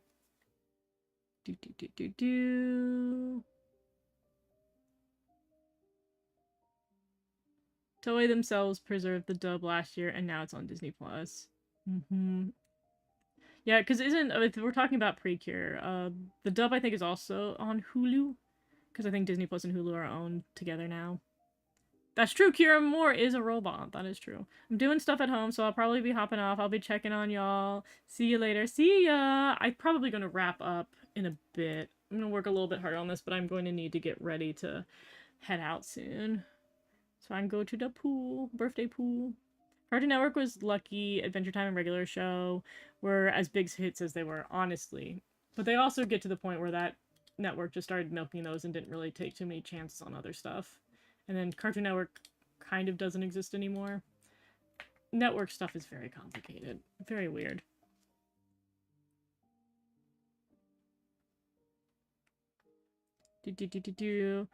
I'm one of the few boys who watch Super Magical Girl anime. Let's go! Let's go! We need more of that! Tell Disney you guys exist, because they clearly think you don't. I know Debbie, Derryberry from Jimmy Neutron and Dracula Monster High. Oh, okay, I think I know who the voice actress is. I can recognize the voice now. Did you know the Backyardigans was broadcast on Discovery Channel? Yeah, I watched it as a kid. I'm watching Backyardigans. Nickelodeon, yeah, Nickelodeon, that's the one thing that kind of killed me. Like, I'm lucky that I liked SpongeBob, but Disney also would pick a favorite and then not showcase the rest of their shows, and it drove me insane. Like, I feel really bad, because I actually now personally know people who worked on Big City Greens, but I was, like, the biggest hater of Big City Greens for the longest time, because I was like, good lord, Disney, can you air anything else other than Big City Greens? I'm so sick and tired of it. Like, that was, like, around the time where I was trying to watch Owl House, and Disney made it incredibly hard to get access to Owl House anywhere other than Disney Channel. And so I was sitting there trying to watch it, and they're like, did you know you could watch Big City Greens? And I was like, I sure don't want to watch this show. Like, I am the biggest Big City Greens hater, just because it was unmitigated ads and commercials, and then like every few seconds there was like, oh, there was supposed to be an Owl House episode today, JK, here's Big City Greens. I'm like, I can't. This is like me. I had the same problem with Cat Scratch. No one remembers Cat Scratch. It was on Nickelodeon. But whenever they, I guess it, to be fair, probably was a production issue for Avatar The Last Airbender. If they didn't have a new episode of Avatar The Last Airbender, they would air Cat Scratch, and I got pissed off every time because I'd sit there as a kid, no ability to know that no episode was coming out for Avatar, and be like, it's Friday night at 9 o'clock, and I'm watching Cat Scratch instead of Avatar The Last Airbender, the superior show. So I was also a big hater of Cat Scratch because of that. I feel sorry for people who worked on that show, but I'm a hater. Oh my goodness. I watched Miraculous on YouTube. I had no idea what the correct episode order was. Hey, here's the cool, funny joke there. Neither do the people working on it. Miraculous creators are like constantly sitting there with their show that has very much a chronological order, and they're like, the show's episodic, and I'm like, it sure isn't. It sure isn't. That's one of the dumbest things that I saw from the staff, is they're like, we wrote this show to be episodic, and I'm like, it sure isn't, though. It genuinely isn't. You just wrote it so that it doesn't make any sense. Because they'll write something that's supposed to happen in future episodes, and then the episodes hadn't come out yet. So people are like, wait, why is this like, did we miss a plot point? And they're like, no, we just wrote it so you could watch it in any order. And I was like, that's not writing it to be in any order. That's like willfully writing it poorly. I've got big Miraculous feelings. There's a reason why I don't do Miraculous reviews. I know Pokemon jump from network to network. Did it? I always knew it to be on Cartoon Network, but also could be a regional thing. What if Futariwa, Purikyo, and Max Heart had a 3-movie... I have no idea if they did a third one. No clue. Nickelodeon killed itself when it's all SpongeBob and SpongeBob alone. They definitely got... I think whenever these networks lean a little too hard into one IP, they tend to squander themselves. Which they also kind of did with Miraculous, because Zag sat there and they kept trying to do other things, but they wouldn't put enough effort into them, or the writing would just be god-awful. Like, I'm sorry, Zack Storm was a mess of a show. Like, it's so interesting how sexist some of the stuff that happens in Zack Storm is, and then they had Miraculous, and I was like, what happened to our writers? Like, you guys tried to make a show for boys, and you're like, we gotta make sure it's as sexist as possible. And I was like, but you guys are known for having a relatively progressive show. What happened? So Zack Storm was terrible, and I stand on that. I stand on principle that was a terrible show. And it makes sense it got canceled. But then they're like, we're never gonna try again. We're only gonna ever do Miraculous, because it's the only thing we can make money off of. Anyways, that's a different rant. That's a different rant for another time. 4Kids Pokemon dubs are really great. They're funny. I'll give them that. Sometimes the low effort dubs are pretty funny. The Ocean dub Precure did westernize the girls' names. I think that's fine. I think some of the, like, name changes make sense. Like, I say this with the Sailor Moon name changes. Most of the Sailor Moon name changes actually weren't terrible in terms of trying to make it a little bit easier for children. The problem with it is some of them are stupid. Like, changing Usagi to Serena, I think, is I'm a hot take, but I think that's totally fine that they changed Usagi into Serena. Because Usagi is a name that is a little bit harder for English-speaking kids. And I don't mind them changing that one for that sake. And then Serena makes sense because she's Princess Serenity. I think that was fine. What did they changed Ami to Amy. They could have just kept it Ami. They changed Ray to Ray. It was spelled R-E-I, and they changed it to R-A-Y, because I guess it's more Hispanic names are R-A-Y than they are R-E-I. I think they could have left it R-E-I. Don't remember what they changed Makoto's name to. I don't remember which one. I do know that Minako they changed to Mina, which I think is fine. They just dropped one syllable. I think changing the names a little bit for English dubs to make it a little bit more localized is fine, and they do it in the reverse. Japan constantly changes names to make them easier in Japanese. I think for kids series, that's fine. I do think once it hits above a 10+ series, though, you gotta stick with the original names.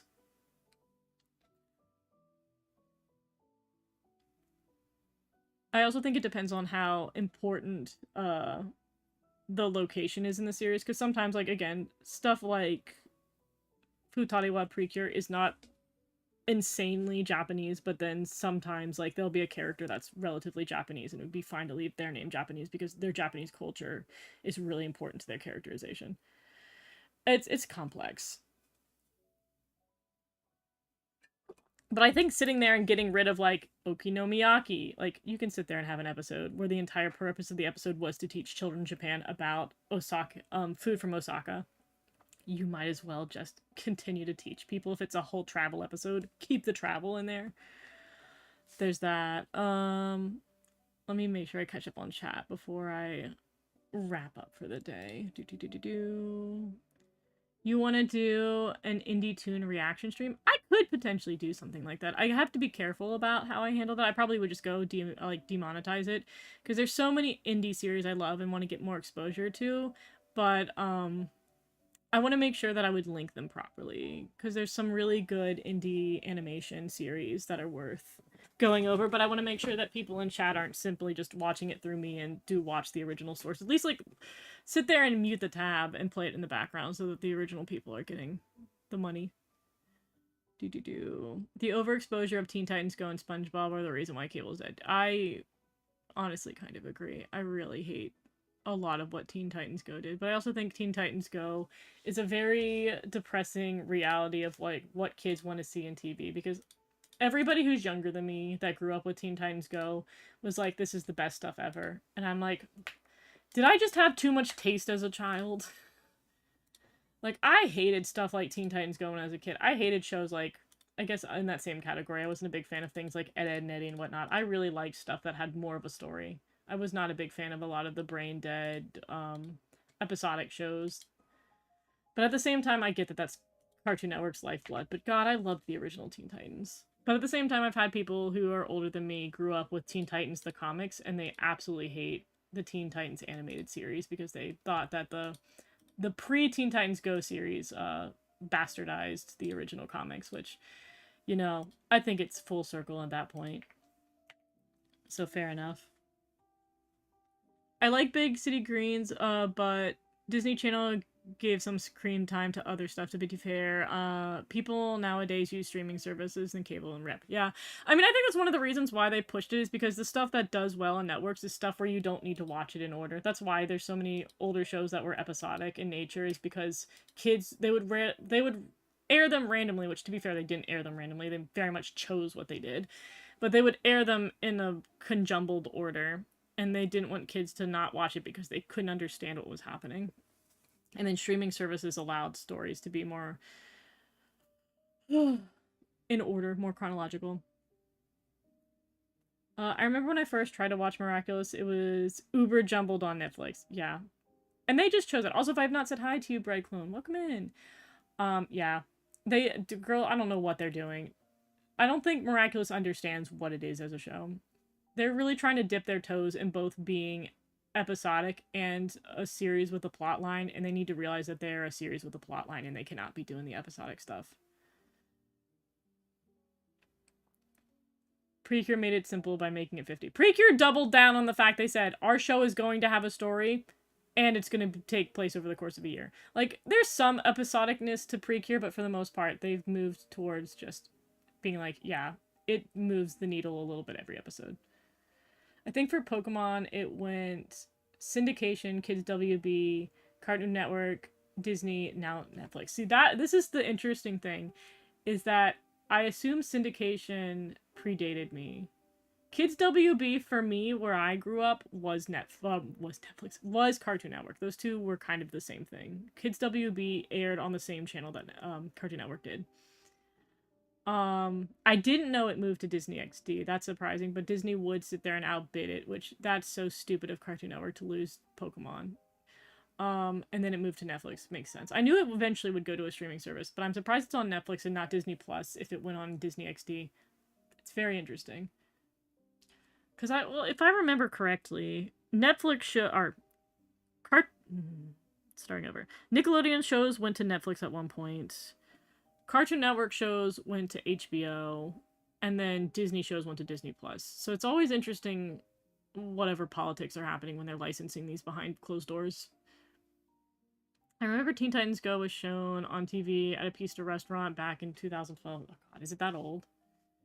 I guess it must be, because I remember my cousins were really into, all my cousins are younger than me, except for one. I had little kid cousins, and they were so obsessed with Teen Titans Go around the time I was watching Korra, when Korra was coming out. Avatar Korra. What is the name? Legend of Korra. The proper title. I thought it was Ray. They spelled it R-A-Y in my area because I owned the VHS and her name was spelled R-A-Y on the VHSs. Nagisa Misumi was Natalie Blackstone and Honoka. Yuki Shiro was Hana Whitehouse, which to be fair, most of that is like relatively trying to keep with the original meanings. Like Whitehouse, I feel like Whitehouse is a little bit, they literally should have just called her like Snow White or something, because Yuki Shiro, to my knowledge, is just... Is it the right form of Yuki? Actually, let me take that back. Well, yeah. The long U is courageous, and then the short U is snow. It's like white snow. Snow White is basically Honoka's last name, in case anybody didn't know that. But they literally could have just had her be Hana Snow White. White House makes her sound political, but but they tried. They were trying their best. I think Usagi should have been... Selena would have been a good one. That's true, because it would have been Selena and the Greek Moon. That also would have been good. But to be fair, Serena and Selena are technically the same thing. They just changed over the course of language evolution. Did you know that the anime Rare Earth? Yes, I did. I did know it's coming back in the fall, allegedly. The Japanese dub of Team MT renames them Hamato Yushi, Oroku Saki, Takashi Yoshiyama, and Oroku Sawaki. Interesting. Yeah. I know they do that. I know they definitely did that because, I had a very funny moment. I was in Japan and I was doing a photo shoot. And I was talking to my stylist because at the time I was really into Genshin and she was really into Genshin. And we were trying to describe our favorite characters. And I quickly realized that despite Genshin leaving all of the names one-to-one from the Chinese to the English, they didn't do that for the Japanese at all. Like, I think the only ones that stayed the same were, like, Zhao was still Zhao for the Japanese version. But, like, Ganyu was my favorite character. And I was trying to figure out how... I was like, I like Ganyu. And she's like, I don't know who we're talking about. Like, I was like, she's blue. She has horns. And then she was like, I think her name is, like... It was, like, a one-syllable name that they changed it to. Like, Gon or something for Ganyu. They gave her a very basic bitch name. And I was like, why did they change... It was so funny. They changed so many of the names in Genshin for the Japanese version. And that was definitely, like, a cultural experience. Have you ever considered having a Discord server? I used to when I streamed on the Purple site more, when I did gaming. I have mixed emotions about having a Discord. I don't think I'm at the point in my YouTube career where it would be worth bothering having a Discord. But I do have one on the side where I have, like, a select amount of people that are a part of it, and we post Magical Girl news. And I feel like once I've grown to a point where I think it's worth it, I will potentially open that up with limited amounts of interaction. Like, I really don't want a Discord where, no offense to other Discords, I don't want a lot of yapping. I don't want the Discord to get to the point where too many people are talking. I don't want people talking to each other and having conversations that I have to moderate, is my thing. I really don't want it to get to the point where people are, like, having channels where they're having full-on conversations with each other, where I have to now be responsible if something goes awry. I don't want to do that. I also know that my audience will skew younger, and I don't want to have a Discord where I could potentially put kids in any kind of situation they shouldn't be in. Like, I don't want to have to deal with any of that, to be completely honest. It's a lot. I've watched way too many Discords where things get very gray area very quickly, and I do not want to subject that to anybody.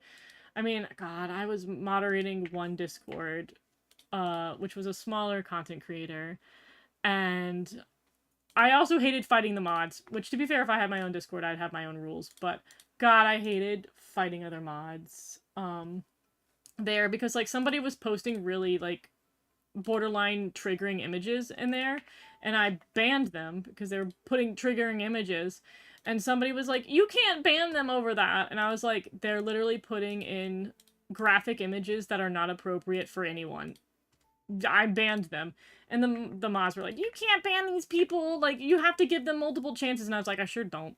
They're absolutely detrimental to the well-being of everybody else, so I will ban them. But I like having to fight people on that is so irritating, and people not taking my side when I'm trying to be like, I would like to err on the side of caution is just, it's too annoying. I don't want to deal with it. I don't want to have to deal with the politics.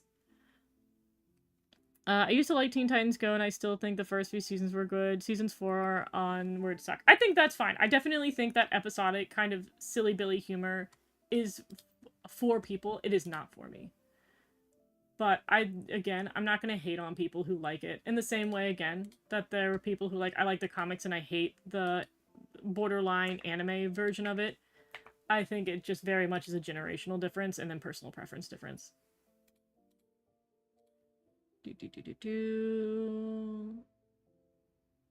Cartoon Network was my childhood theme. Let me catch up.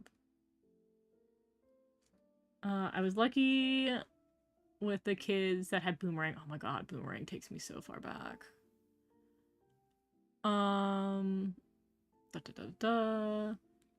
Precure story is more of an arms race that they learned from Kamen Rider and now the defunct Sentai series. Yeah, I feel like there's definitely they've sometimes lean seasons that are more episodic, but a lot of stuff moved to a story mode. Tunes and fun, welcome in. Is that Uta? It is. It's Uta being silly Billy, and now I'm doing the last frame. Wrap up. Watch finish this up. Doink doink. Do do do do do 2:10. Okay. So let that play for a second in slow motion. Do do do do do. The Queen of Light was a CGI statue. Yeah.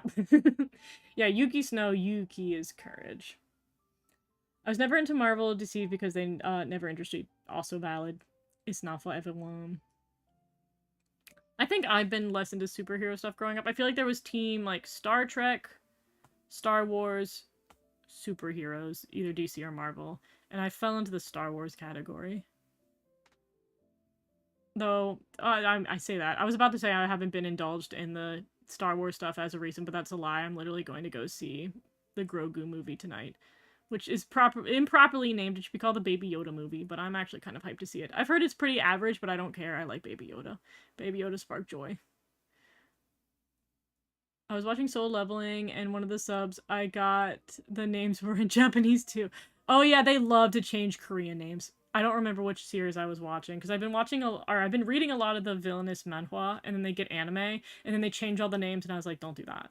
But I also should be used to that, because every time I read a villainous manhwa, the translators change the names midway through, and I'm like, I don't know what this dude's name is. I'm gonna call him John. Like, I'm trying to remember what it was. There was one manhwa that I was reading specifically, where the dude's name, I think, started as, like, Carlos or something, and then it changed to like Khalid, and I was like, how many versions of this man's name are we getting from Korean? I need to start to learn Korean to figure out why we're messing this name up so bad. His name was different in every version, but I also think Agat in Which Had Atelier also had like 15 name changes before it got the official manga spelling.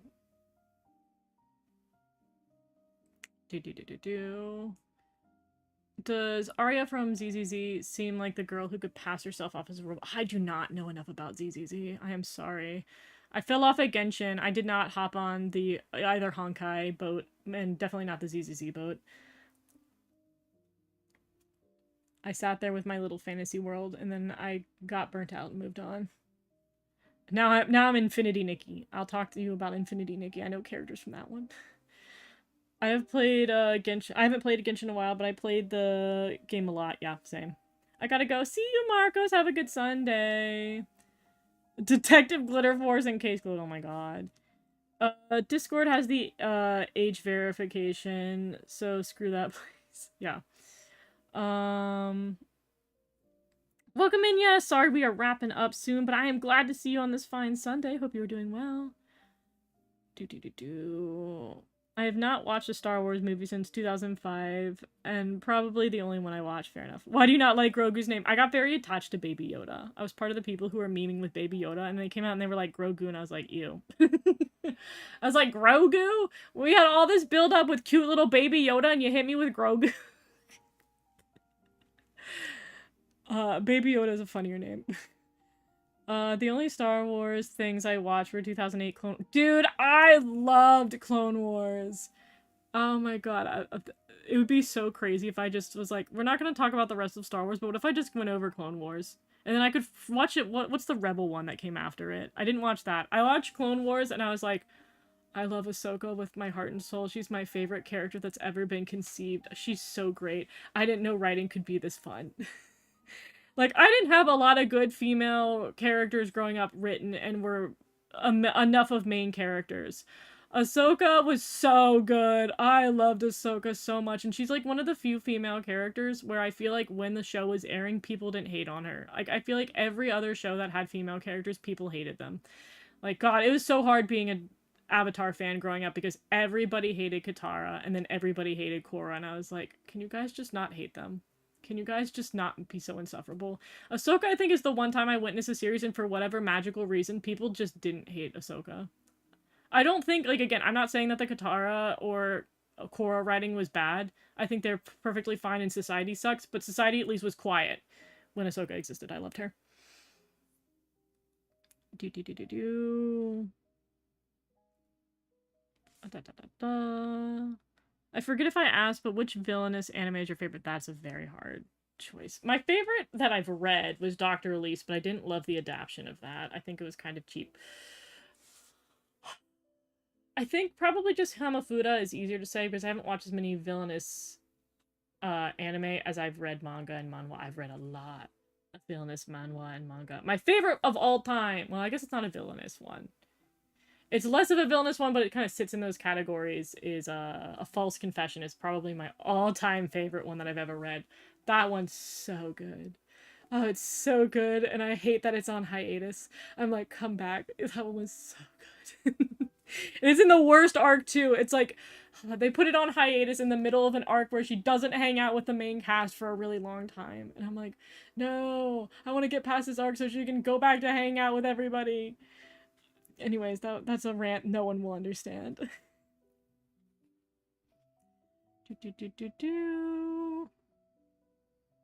Because hardcore Star Wars fans want future movies and shows to be accurate to the now defunct EU. Yeah.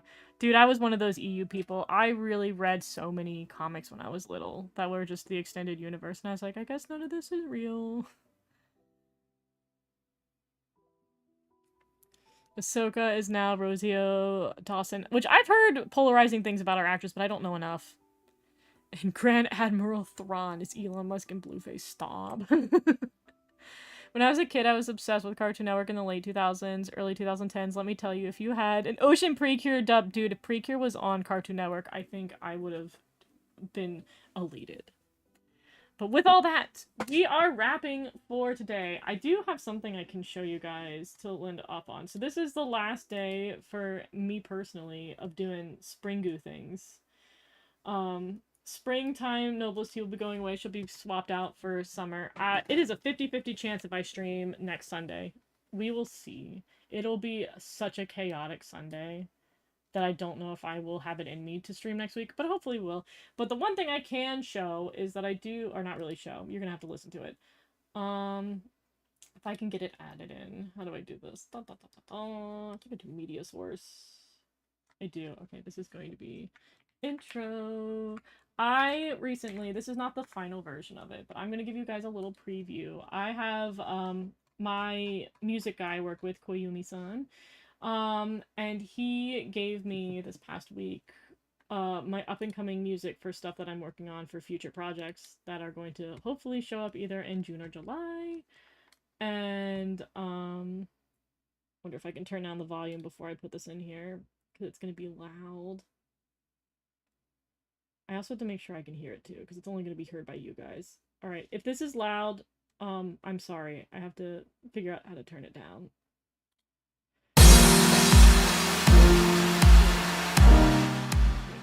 Real quick. I'm sure that was loud. I can't hear it on my end. I need to make it so I can hear it on my end. What category do I want to put this in? But anyways, if you are hearing this now, this is the preview for my, this is the preview for the new music that I am, going to use in the future. Alright, I finally have that for me. The that jump scared me. I was like, there's no way for me to turn it down. Is it still loud? I can go lower. I don't know how loud it is. I'm so sorry. But yeah, I got new music. I'm really excited about it. I wish they would let you alter the volume before you hit OK. But yeah, I got new music. This is one version of it. And then you guys will hear the final version of it when it's all done. But that's it for now. I will have to play around with the sound settings so it's not too loud. But yeah, thank you guys for hanging out. I will potentially see you next Sunday. Otherwise, I'll see you in my reviews. Bye!